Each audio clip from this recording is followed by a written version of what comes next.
Friends, ಎಲ್ಲರಿಗೂ ಚಿನ್ನದ ಮನಸ್ಸು ಚಾನೆಲ್ಗೆ ಸ್ವಾಗತ. ಇವತ್ತು ನಾನು ಸಿಂಪಲ್ ಆಗಿರುವಂತಹ ಹಸಿ ಕೊಬ್ಬರಿ ಚಟ್ನಿ ಹೇಗೆ ಮಾಡೋದಂತ ತೋರಿಸ್ಕೊಡ್ತಾ ಇದ್ದೀನಿ. ವಿಡಿಯೋ ನೋಡೋಕ್ಕನ್ನ ಮುಂಚೆ ಯಾರ್ಯಾರು ನನ್ನ ಚಾನಲ್ ನೋಡ್ತಾ ಇದ್ದೀರಿ, ಯಾರ್ಯಾರು ಇನ್ನೂ ನನ್ನ ಚಾನಲನ್ನು ಸಬ್ಸ್ಕ್ರೈಬ್ ಮಾಡ್ಕೊಂಡಿಲ್ಲ ಅವರು ದಯವಿಟ್ಟು ನನ್ನ ಚಾನಲನ್ನು ಸಬ್ಸ್ಕ್ರೈಬ್ ಮಾಡ್ಕೊಳ್ಳಿ, ಪಕ್ಕದಿರುವ ಬೆಲ್ ಐಕಾನನ್ನು ಕ್ಲಿಕ್ ಮಾಡಿ, ಹಾಗೆ ಶೇರ್ ಮಾಡಿ, ಲೈಕ್ ಮಾಡಿ. ಹಾಗಾದರೆ ತಡೆ ಯಾಕೆ, ಮಾಡಲು ಬೇಕಾದ ಸಾಮಗ್ರಿಗಳು, ಮಾಡುವ ವಿಧಾನ ಏನಂತ ನೋಡೋಣ ಬನ್ನಿ.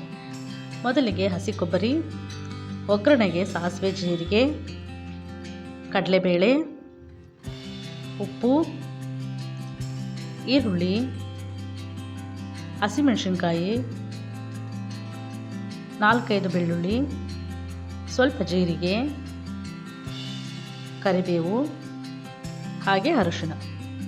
ಮೊದಲಿಗೆ ಒಲೆ ಮೇಲೆ ಒಂದು ಕಡಾಯಿ ಇಟ್ಕೊಂಡು ಕಡಾಯಿಗೆ ಒಂದು 4-5 ಹಸಿಮೆಣಸಿನ್ಕಾಯಿನ ಹಾಕಿ ಚೆನ್ನಾಗಿ ಫ್ರೈ ಮಾಡ್ಕೊಳ್ಳೋಣ. ಇದು ಚೆನ್ನಾಗಿ ಫ್ರೈ ಆದಮೇಲೆ 1 ಸ್ಪೂನಷ್ಟು ಆಯಿಲನ್ನು ಹಾಕಿ ಇನ್ನೂ ಚೆನ್ನಾಗಿ ಹಸಿ ವಾಸನೆ ಹೋಗೋವರೆಗೂ ಫ್ರೈ ಮಾಡ್ಕೊಳ್ಳೋಣ.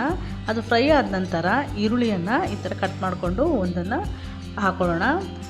ಇದನ್ನು ಸಹ ಚೆನ್ನಾಗಿ ಫ್ರೈ ಮಾಡಬೇಕು.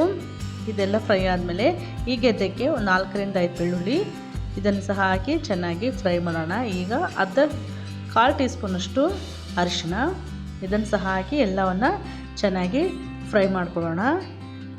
ಈಗ ಒಂದು ಮಿಕ್ಸಿ ಬೌಲ್ಗೆ ಹಸಿ ಕೊಬ್ಬರಿಯನ್ನು ಹಾಕಿ ಚೆನ್ನಾಗಿ ಗ್ರೈಂಡ್ ಮಾಡ್ಕೋಬೇಕು. ಈ ಥರ ಸಣ್ಣಗೆ ಗ್ರೈಂಡ್ ಮಾಡ್ಕೊಂಡ್ಮೇಲೆ ನಾವೆಲ್ಲವನ್ನು ಫ್ರೈ ಮಾಡ್ಕೊಂಡಿದ್ವಲ್ಲ ಅದೆಲ್ಲನ ಹಾಕ್ಕೋಬೇಕೀಗ.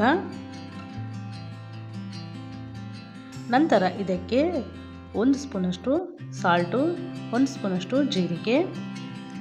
ಇಲ್ಲಿ ನಾನು ಹುಳಿಗೆ ನಿಂಬೆಹಣ್ಣು ಹಿಂಡ್ತಾ ಇದ್ದೀನಿ. ನೀವು ಬೇಕಿದ್ದರೆ ನಿಂಬೆಹಣ್ಣು ಅನ್ನೋದ್ರ ಹಿಂಡ್ಕೋಬೋದು, ಇಲ್ಲಾಂದರೆ ಹುಣಸೆಹಣ್ಣು ಆದರೂ ಹಾಕ್ಕೋಬೋದು. ಹುಣಸೆಹಣ್ಣು ಹಾಕ್ಕೊಳ್ಳೋಂಗಿದ್ರೆಗಿನ ನಾವು ಚಿಲ್ಲೀಸ್ ಎಲ್ಲ ಫ್ರೈ ಮಾಡಿದ್ವಲ್ಲ ಆವಾಗ ಸ್ವಲ್ಪ ಹುಣಸೆಹಣ್ಣನ್ನು ಹಾಕಿ ಅದನ್ನು ಸಹ ಚೆನ್ನಾಗಿ ಫ್ರೈ ಮಾಡಬೇಕು.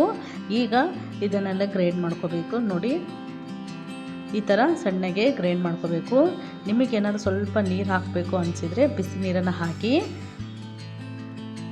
ನಂತರ ಈಗ ಇದೆಲ್ಲ ಚೆನ್ನಾಗಿ ಗ್ರೈಂಡ್ ಆಗಿದೆ. ಈಗ ಇದನ್ನು ಒಂದು ಬೌಲ್ಗೆ ಟ್ರಾನ್ಸ್ಫರ್ ಮಾಡೋಣ. ಫ್ರೆಂಡ್ಸ್, ಯಾರು ನನ್ನ ಚಾನಲ್ ನೋಡ್ತಾ ಇದ್ದೀರಾ ಅವರೆಲ್ಲರೂ ದಯವಿಟ್ಟು ನನ್ನ ಚಾನಲನ್ನು ಸಬ್ಸ್ಕ್ರೈಬ್ ಮಾಡ್ಕೊಳ್ಳಿ. ಈಗ ಈ ಚಟ್ನಿಗೆ ಒಗ್ಗರಣೆಗೆ ಹಾಕ್ಕೊಳ್ಳೋಣ. ಒಗ್ಗರಣೆಗೆ 1-2 ಸ್ಪೂನಷ್ಟು ಆಯಿಲ್ ಹಾಕ್ಕೊಂಡು 1 ಸ್ಪೂನು ಕಡಲೆಬೇಳೆ, 1 ಸ್ಪೂನು ಉದ್ದಿನಬೇಳೆ, 1 ಸ್ಪೂನು ಸಾಸಿವೆ, ಜೀರಿಗೆ ಇವೆಲ್ಲವನ್ನು ಹಾಕ್ಕೊಂಡು ಚೆನ್ನಾಗಿ ಗೋಲ್ಡನ್ ಕಲರ್ ಬರೋವರೆಗೂ ಫ್ರೈ ಮಾಡ್ಕೋಬೇಕು. ಇದು ಕಲರ್ ಚೇಂಜ್ ಆದಮೇಲೆ ಈಗ ಇದಕ್ಕೆ ಒಂದು 4-5 ಕರಿಬೇವನ್ನು ಹಾಕ್ಕೋಬೇಕು. ಇವೆಲ್ಲವನ್ನು ಹಾಕಿ ಚೆನ್ನಾಗಿ ಒಗ್ಗರಣೆ ಮಾಡ್ಕೋಬೇಕು.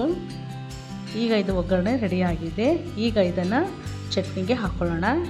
ನೋಡಿ ಫ್ರೆಂಡ್ಸ್, ನೀವು ಬೇಕಿದ್ದರೆ ಹಿಂಗು ಸಹ ಆ್ಯಡ್ ಮಾಡ್ಕೋಬೋದು. ಈಗ ಈ ಒಗ್ಗರಣೆ ಹಾಕಿ ಚೆನ್ನಾಗಿ ಮಿಕ್ಸ್ ಮಾಡಿದರೆ ರೆಡಿ ಆಯಿತು ಈಸಿಯಾಗಿ ಮಾಡುವಂತಹ ಕೊಬ್ಬರಿ ಚಟ್ನಿ. ಇದನ್ನು ನಾವು ಅನ್ನದಲ್ಲಾದರೂ ಅಥವಾ ಚಪಾತಿ ಜೊತೆ, ರೋಟಿ ಜೊತೆ, ಪೂರಿ ಜೊತೆ ಸಹ ತಿನ್ಬೋದು. ನೋಡಿದ್ರಲ್ಲ ಫ್ರೆಂಡ್ಸ್, ಎಷ್ಟು ಈಸಿಯಾಗಿ ಕ್ವಿಕ್ಕಾಗಿ ಕೊಬ್ಬರಿ ಚಟ್ನಿ ಮಾಡೋದು ಅಂತ.